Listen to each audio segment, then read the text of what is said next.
Hey, good morning, everybody. I'm John Self. It's 7:30 or right about 7:30 a.m. Central Time. This is Career Live. Welcome. We're glad to have you with us today. We're going to talk a little bit today in our broadcast, our stream, about the good news and the bad news. There are certainly considerations for a soft landing, yet layoffs continue. And I think a lot of people are saying, what's really going to happen?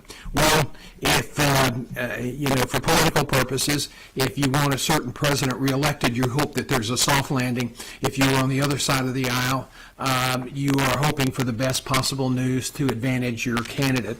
So people continue to say, what's going to happen? You hear a lot of talking heads on CNBC and Bloomberg who say they have their opinion of what's going to happen. A friend of mine, Peter Piccinini in New Jersey, who's a really ace financial advisor, has said they're just talking their book. And in other words, a lot of the things people say on TV may be to the advantage of their own investments. So you just have to factor that in.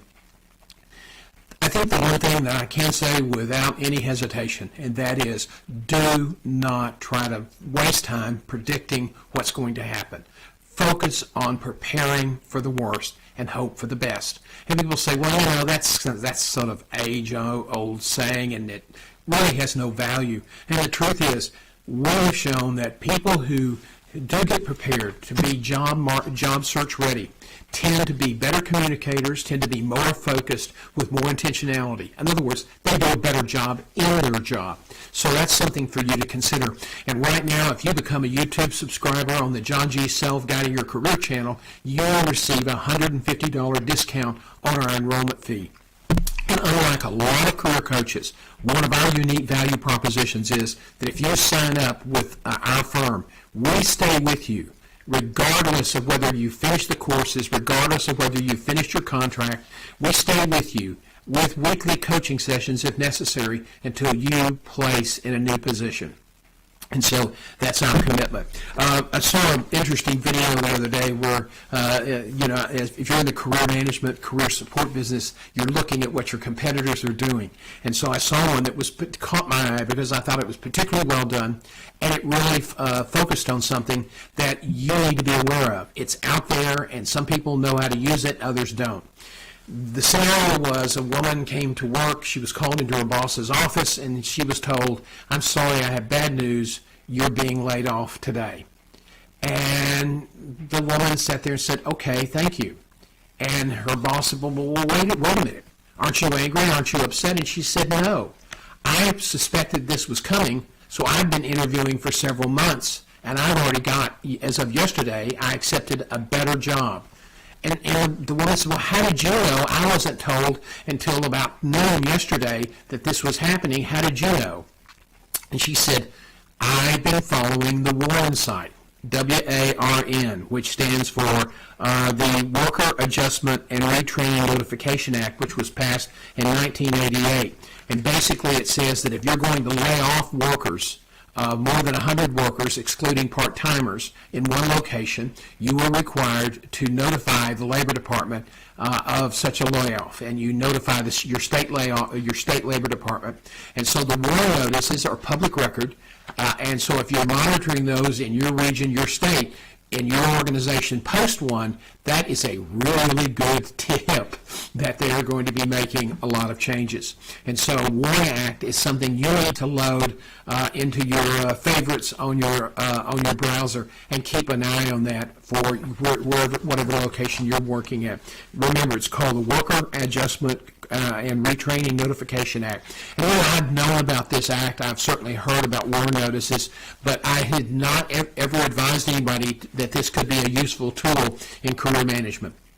And so put that on your toolbar and keep an eye on the WARN notices for your region, your state. Okay, another thing I want to talk about today is, we're getting mixed messages continuing between people who say, yes, there's going to be a tough recession. Now it's beginning to trend towards soft landing. Unemployment is at record lows. We are, some of the jobs numbers are very, very positive. Some of the inflation numbers are very, very encouraging, and yet we're still seeing layoffs. What's going on? Well, again, it's the news is mixed. And so you can turn yourself into a state fair pretzel trying to figure this out. And my advice is don't try to figure it out. Get prepared. Now, again, as I just said a minute ago, there are some great advantages to the preparation because it will, in fact, end up making you a better manager, a better leader.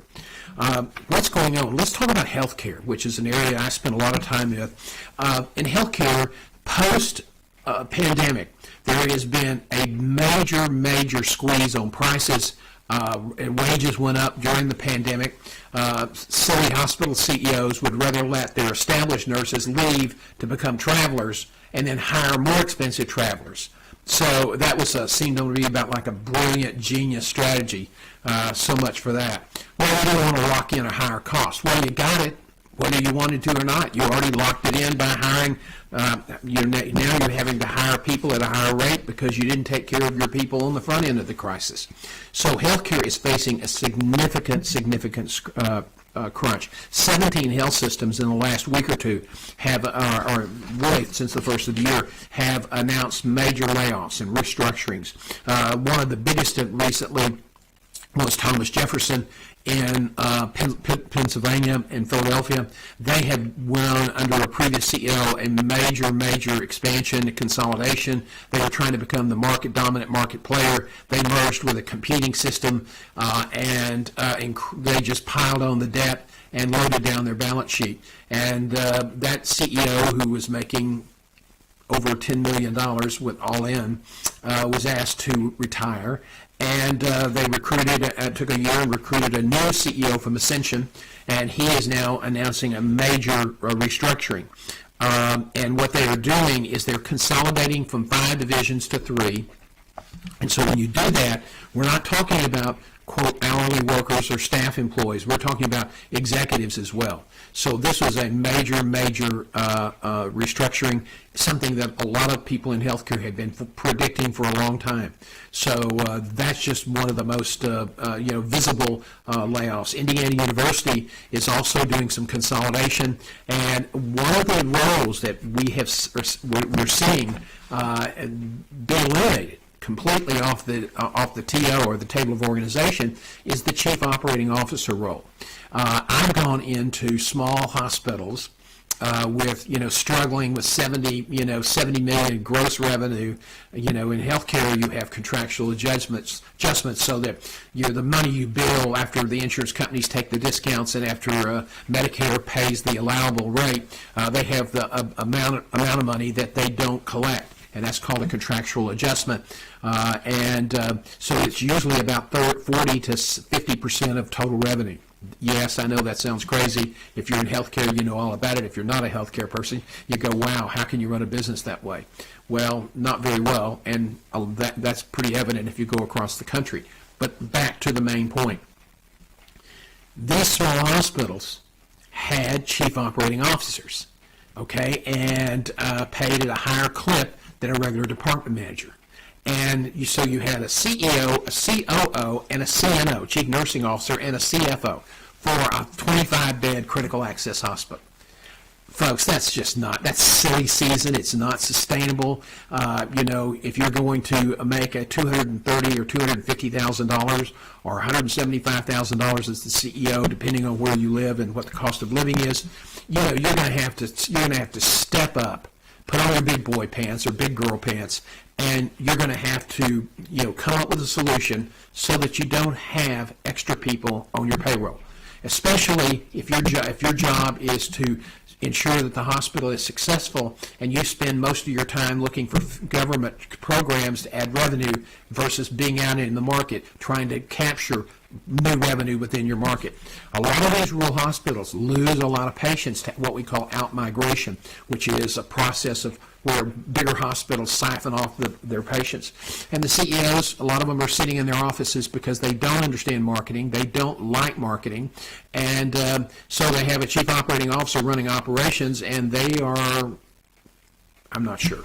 But anyway, you're going to see a lot of consolidation. I think you're going to see some boards in smaller hospitals say, that position, we can't afford it anymore. The RN, Chief Nursing Officer, and the Chief Financial Officer need to take on more responsibilities, and so you're going to see consolidation. At the bigger hospitals, the COO role was the stepping stone to becoming a CEO. And I think now what you're going to see in some organizations, particularly healthcare, where the increases in reimbursement are not keeping pace with their inflationary costs. Now, keep in mind, healthcare costs are going up at a clip probably a little over twice the rate of inflation in the country. So healthcare organizations are not controlling their costs, and yet they seem to be very content to have bloated executive C-suites. And this is all going to come to a change. So if you're in a staff position in a health system and it's not a real critical role, you need to become job search ready. If you're in a manufacturing retail environment and you are not on the revenue side, and your job is not mission critical, you need to be job search ready. If you are in other areas and your job is not mission critical, okay, and not in your mind, but in the reality of the table of the organization, you need to be job search ready. So that's a couple of things I wanted to share with you today. Jefferson tried to post off and say, this is less about cost cutting and more about delivering care more efficiently. And that's such a great public talking point. The truth is their costs were bloated. The truth is they had taken on too many people. The truth is they'd done a terrible job consolidating in the mergers. And the truth is they were heading for a train wreck. And so the new CEO had to come in. You don't want to look like, you don't want to make this look like, after you've been here a year, you don't want this to look like, okay, guys, I finally figured this out, and gosh, we got to cover costs. You want to make yourself look as good as possible. So this is about streamlining the organization to improve delivery of care. Yeah, we've heard that before. So if you're out there in a non-mission critical position, and even if you're a nurse, if you're not in the process of delivering care, if you're in a support role, then you got to ask yourself, is my position absolutely critical? Is it mandated by regulation, or is it just essential that if I leave, I take with me a level of experience that cannot be replaced? If that's the case, then you may be okay. But if your job can be done by other people in the organization, you need to be job search ready.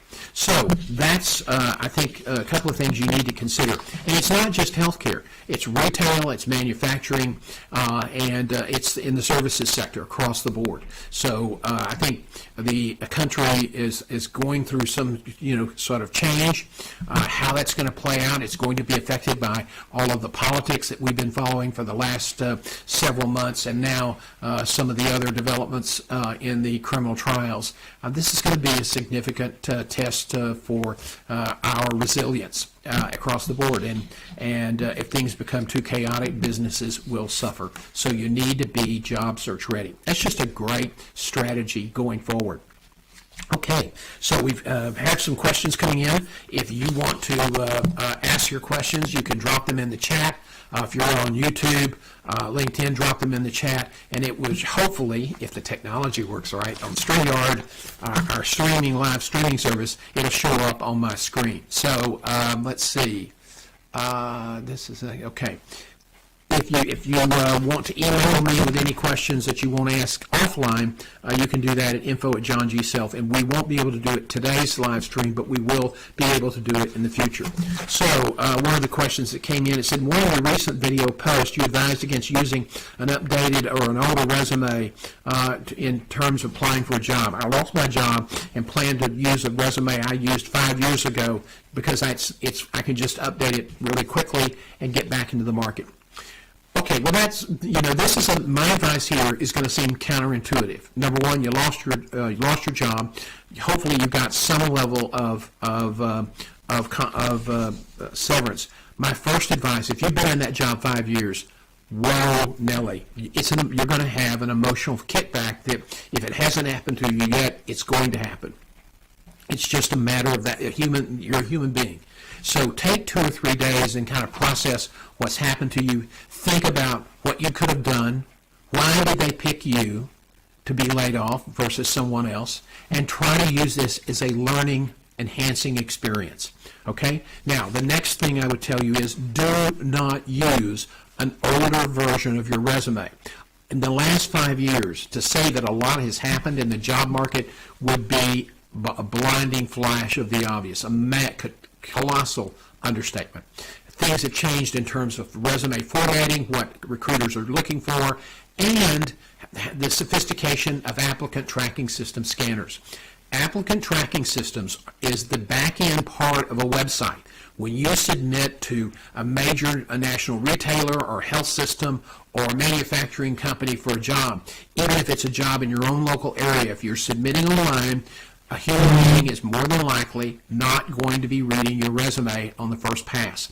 It's going to be scanned, it's going to be evaluated, and it's going to be rated by an applicant tracking system. And the ratings are based on your industry optimization, your keywords from the industry, okay? That alone will not get your resume to the starting line for job interviews. Second, it's going to be evaluated. Do you have a lot of the experience? And I'm talking about 90% plus of the things we're looking for. Number 3, does your resume address each one of those issues that you're looking for? Because the computer doesn't have the ability to read your mind. Okay? So you've got to have it in your resume. If it's on a job summary, it better be in your resume, or you probably won't get picked. And the other thing is, a lot of the scanning devices are code sensitive.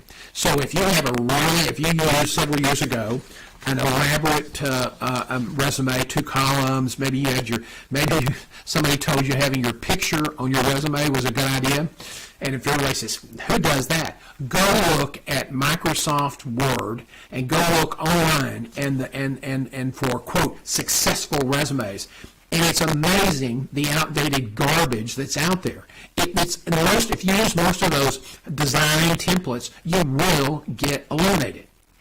So don't do it. You don't overthink it. In the old days, if they use certain colors and use certain designs, the research showed that a recruiter was more likely to look at your resume. They only look at, when they did it manually, they only looked at it for about 20 seconds max. So that would help them say, oh, that's a good looking resume. That looks kind of interesting. I'll set that aside. That doesn't work anymore. Why? Because the computer, which is making the initial decisions, no longer cares what your resume looks like. It does matter in terms of the type you use, because that makes it easier to scan. If you use some bizarre type, it may not get picked up. If you use too much boldface, it may mess up the scan. If you use multiple columns in your resume, it will probably make it very difficult for the computer to get an accurate scan of your resume. And a lot of just, even in normal resumes, if you originally used a template, and I'm talking about a template that you downloaded and then sort of filled in the blanks, that's just a non-starter today. Why? Because all those form fields had embedded code, and embedded code can throw a scanner off the track. So template's kind of a misused word. Find a resume that you like its form, and then copy that form.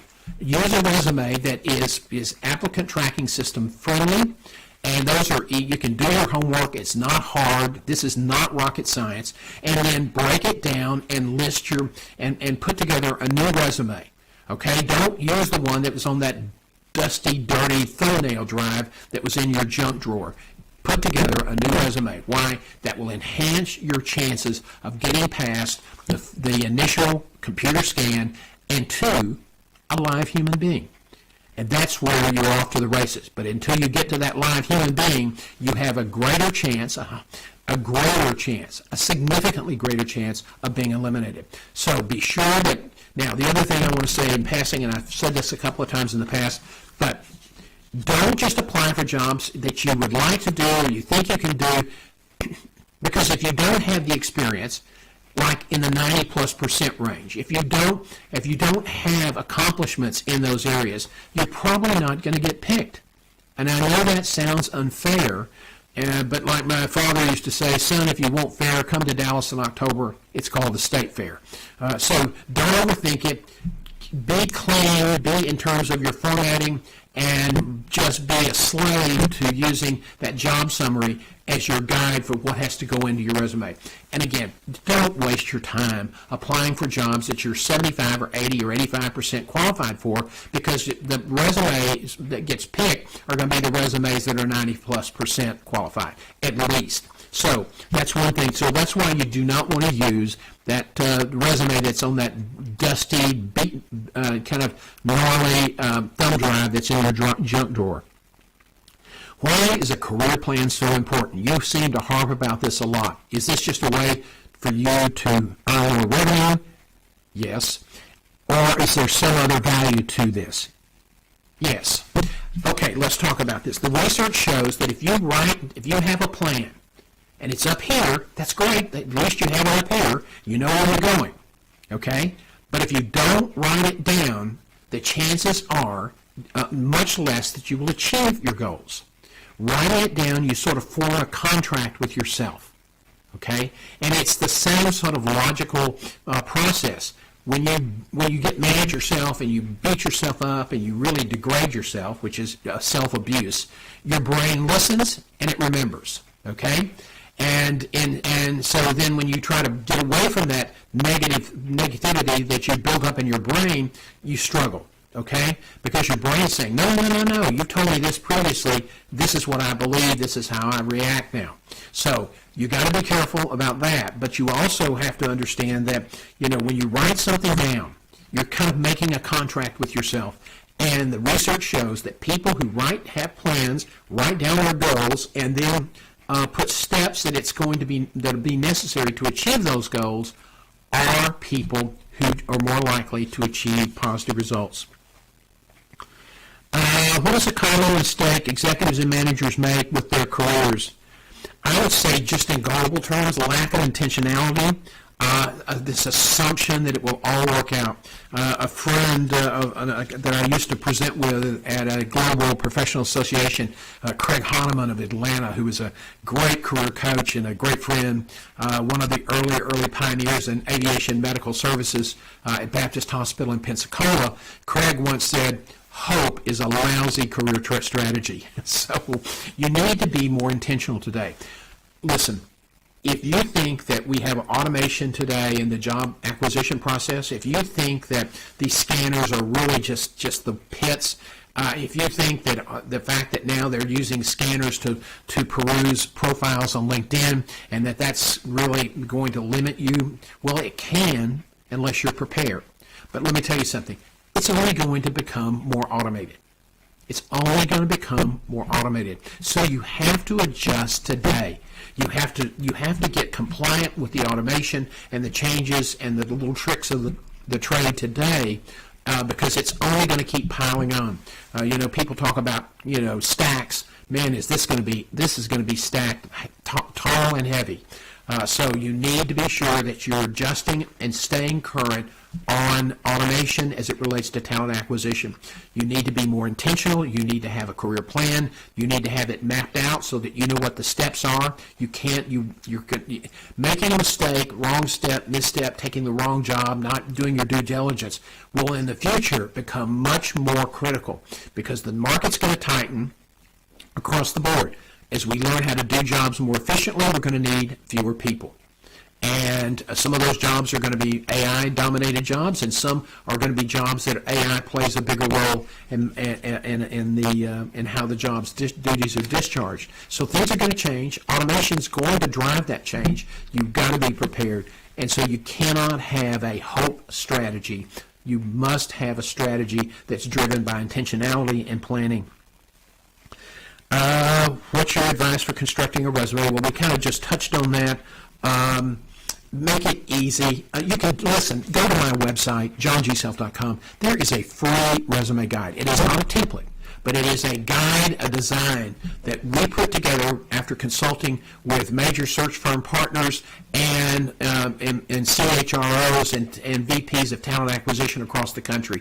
And this is a format that is easy to read, whether it's being read by a scanner or read by a human. Yes, search firms still actually write a lot of their resume. Some of the big firms are using automation, but the resume guide will give you some very useful tips on how to avoid common mistakes, showing you some format ideas, giving you information about typeface that are the best typefaces to use. Yes, that makes a difference. And your use of design elements. So check that out, download it. It's free at johngself.com. Go to the top of the page and click the link. That would probably be the best advice I could give you.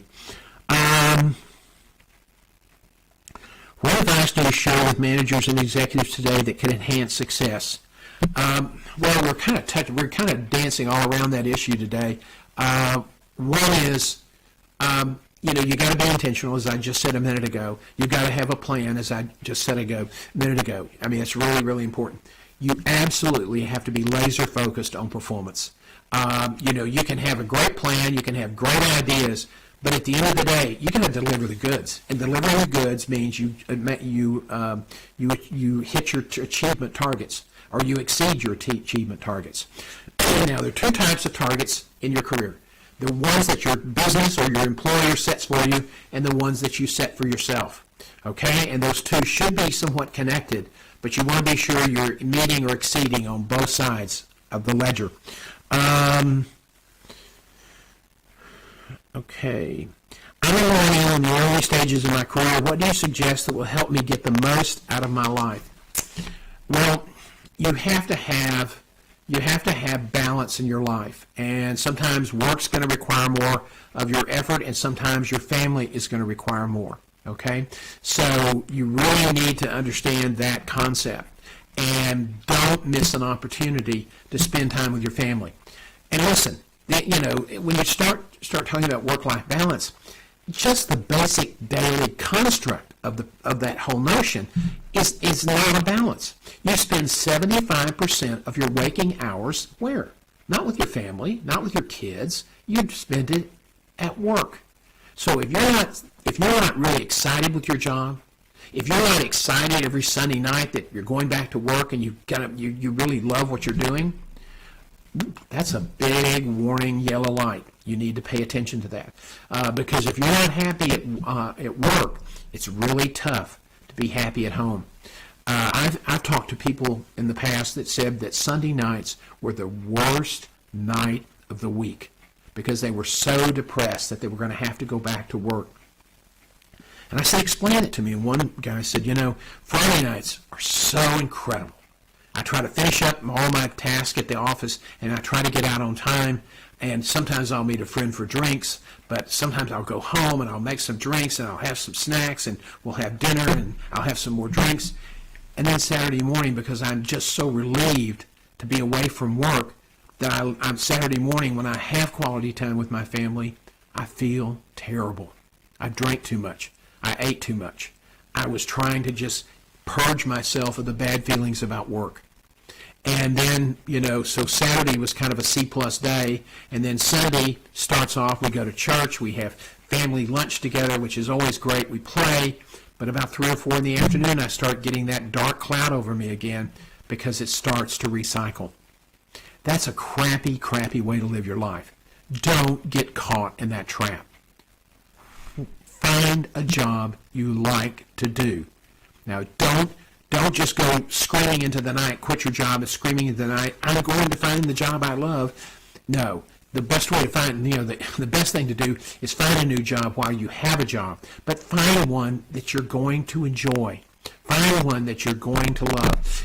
Do your homework during the selection process when you're visiting with with potential employers. Know what questions to ask so that you land in a site or land in a company where you have the chance to be happy, where you have the chance to be excited about what you're doing. That's the best advice I can give you. Soft landing or deeper recession. Amari Ivins, a famous Texas journalist on the progressive side who I got to meet when I was a reporter at the Houston Post, said that I'm going to go out on a limb and tell you I don't have a clue. And I don't. And I would say that a lot of the people, whether they're J.P. Morgan's Jamie Dimon or the Goldman Sachs CEO, Mr. David Solomon, or people in San Francisco and the hedge funds and the VC firms, they all have a guess. They all are looking at their indicators, but at the end of the day, they don't know for sure either. So, I don't know. Be prepared. That's all I can tell you. Why do resume writers keep stressing about the way the resume looks when people like you say the computers don't care? Well, here is my strategy for you on that.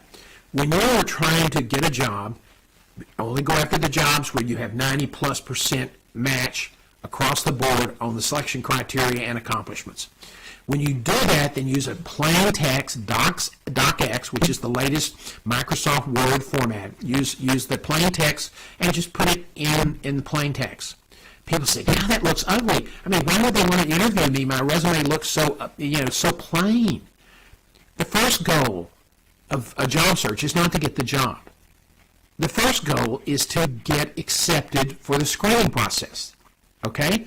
If you start focusing on getting the job, you're going to step in the alternative pool along the way. So every step of the way is get to the next level. So get focused on getting a resume that can successfully navigate the bots that run those resume scanners. Okay? What do they call you? John, we've got your resume. We would like to schedule an interview. Oh, that's great. I'm so pleased. Now, I just updated my resume, and it's in a format that's probably going to be a little bit easier for humans to read. May I send that to you? Oh, John, that would be great. Let me give you my email address. Okay? So you send me an email, and then follow up the next day and say, I sent it. I hope you got it. Let me know if you have any questions. And then, let's say the third day, send a video email, and we use a company called SendSpark.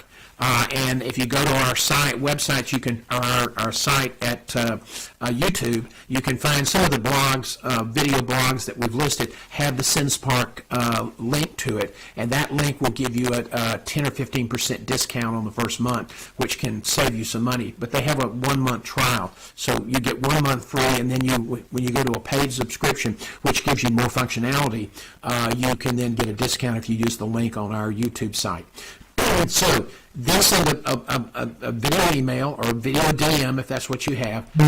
Oh, thank you. I hope, I'm really looking forward to talking to you.